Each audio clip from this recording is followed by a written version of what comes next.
हिंदुस्तान के लिए हो सकती है? देखिए, आज जिस प्रकार से सलमान खुर्शीद, और केवल सलमान खुर्शीद नहीं, अभी सुनने में आ रहा है कुछ और कांग्रेस के नेताओं ने भी ये कहा है कि जो स्थिति आज बांग्लादेश में है उसी प्रकार की स्थिति भारत में भी हो सकती है। उन्होंने एक किताब लॉन्च के परिस्थिति में ये कहा है, किताब लॉन्च के इवेंट में कहा है।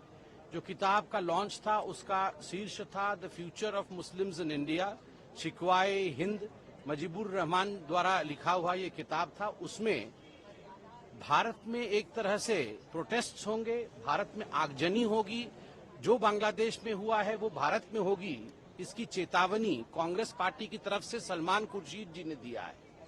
और कई दिग्गज जो वहां मौजूद थे, शशि थरूर से लेके अन्य नेता भी वहां मौजूद थे, एक तरह से उनकी स्वीकृति थी, एक तरह से उन्होंने उसका समर्थन किया। आप चिंता करके देखिए, सोच करके देखिए किस प्रकार की सोच कांग्रेस पार्टी की है।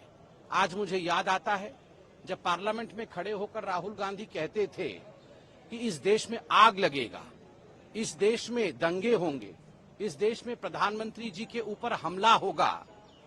तो वो क्यों कहते थे? और जब विदेश यात्रा में राहुल गांधी जाते थे और कई लोगों से चोरी चुपके विदेश में जाकर मिलते थे और भारत के खिलाफ वहां कह के आते थे, तो आज मालूम पड़ रहा है आखिरकार मंशा क्या थी। यह बहुत ही गंभीर विषय है। जब भारत के चारों तरफ बाकी देशों में इस प्रकार की परिस्थिति देखने को मिल रहा है, कांग्रेस पार्टी जो देश का आज मुख्य विपक्ष है वह भी यही चाह रही है।